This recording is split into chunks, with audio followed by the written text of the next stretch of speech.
Welcome, everybody.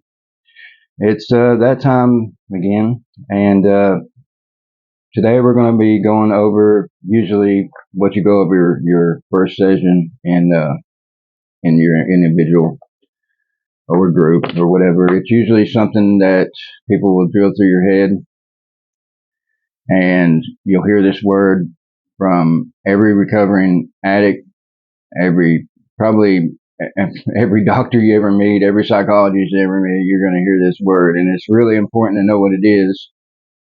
It's extremely important to know how it can help and hurt you. Um, but first, I want to apologize. I know it's a day late. Yesterday, I wasn't feeling well. I was really sick in my stomach for some reason and was in bed all day. So I do apologize for that.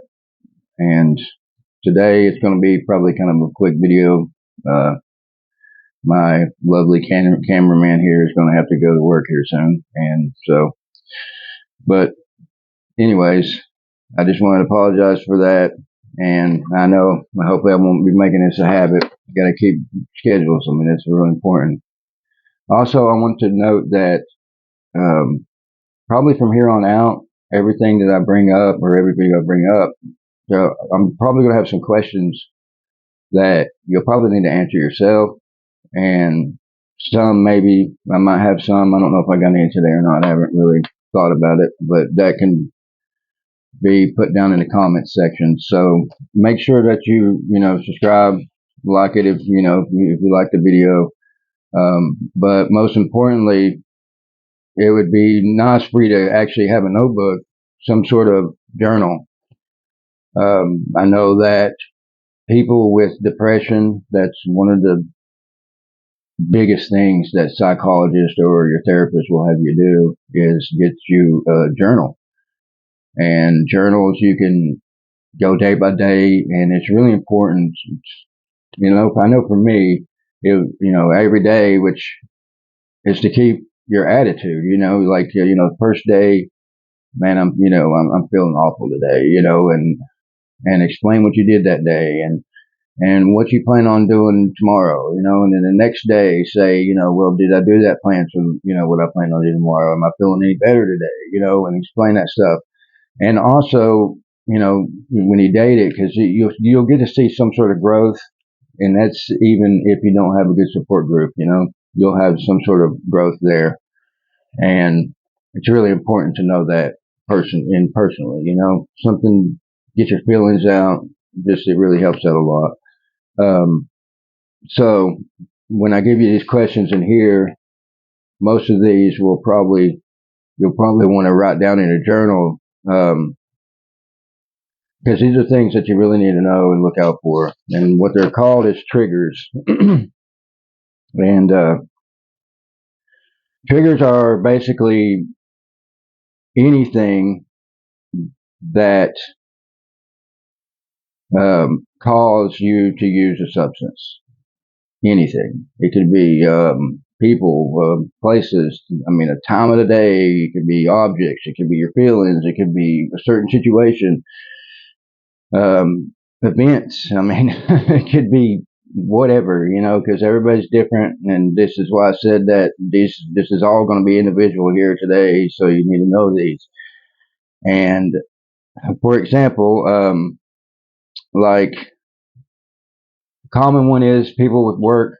Once they get their payday, they'll go cash it, and they'll go out with their buddies, and they'll go get you whatever your substance is, opiates, drug, whatever, cocaine, and whatever it is, and do it because you finally got money, right? So you just go out and do it. So your triggers would be, your payday, and or even the certain day that falls on. If it falls on Friday, or after work every day, you'd have a chance for that to figure in your mind and make you want to use. And for the friends that's always with you, even having money's a big one for all of us. Or wherever you get it at, That's, a certain place, you get it at or can get it at. Those things are all big things. You need to know these because you want to try to avoid them if at all possible. Some of them you can't. Um, I'll explain, some of those later on in a second. The reason why is that your brain associates certain things with substance use, and that's what these triggers are. So it's an automatic response. It's involuntary. It's not something that you can control. So it's best you just avoid it. And I mean, if for instance after work time, that's something that you can't avoid. So you're going to have to figure out how to cope with that. And you know, but your friends who use drugs, you can avoid. You can avoid them, and for a long time. I'm not saying avoid them forever. I'm saying that until you feel comfortable enough to where you can be around them again, you need to absolutely avoid them. I mean, then they say somewhere around a year or so, you need to avoid everybody. The bar, the club, the drug dealer's house, all that stuff you can avoid. Um, so identifying these is very important. You want to think about your past. You want to think about your substance use in your past, and you wanted to start kind of writing them down. Write down everyone that you meet and throughout the day. Every one of them. Right now, which I'm gonna show you, if I can get up. Right now, I'm trying to quit smoking, so that's an addiction. Um, it's really rough. Every time, every time I wake up, I want a cigarette. Every time I eat, I want a cigarette. Um, and it's those are triggers, and so you need to figure these out. You need to think about in your past, think about events or activities that you engaged in, and write those down. Things, um, the people you were with, the people you used drugs with, the places where you used them, the objects you used them with, like or even that you use the objects that you usually buy before you even do the drugs, like needles or anything like that. The times of days you need to write down those. I mean, just so that way you can start piecing these together and identifying these certain ones that's for you because like I told you, I mean everybody's different. We all have some of us have the certain ones. Obviously, if we see a drug, all of us, to use a list of drugs. If we see a drug, it's going to trigger us. If you're an IV user, if we see a syringe or getting your blood taken or seeing somebody getting their blood taken, even on TV, it's going to trigger you. It's going to make you want to use. And now the good thing is that over time, the effects of these triggers weaken. Okay, they never really go away, but they do weaken, and it's great for you. So the questions I have for you today, and what I want you to figure out, I want you to try to list some of your strongest triggers for you. So, I mean, try to think of the stuff that is the biggest triggers for you, and if you feel comfortable putting that in the comment section, please do because it's probably going to help somebody. Um, then I want you to start listing your particular triggers. Like, for instance, the people, places, times, objects, feelings, or situations, all those.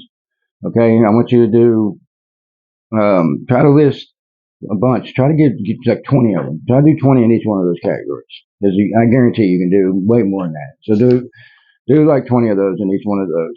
And then once you get done, look at through all those triggers and write down so that way it'll manifest in your mind and you'll make a photocopy in your mind when you write this down I want you to write down what people you need to avoid going off this list. Okay, not just you know because just because like you finished it, you said 20 people. Each event, I'm sure there's more people there that's going to remind you of drugs. So I want you to make sure that try to do ones that you haven't listed before. Okay, and do the places to avoid.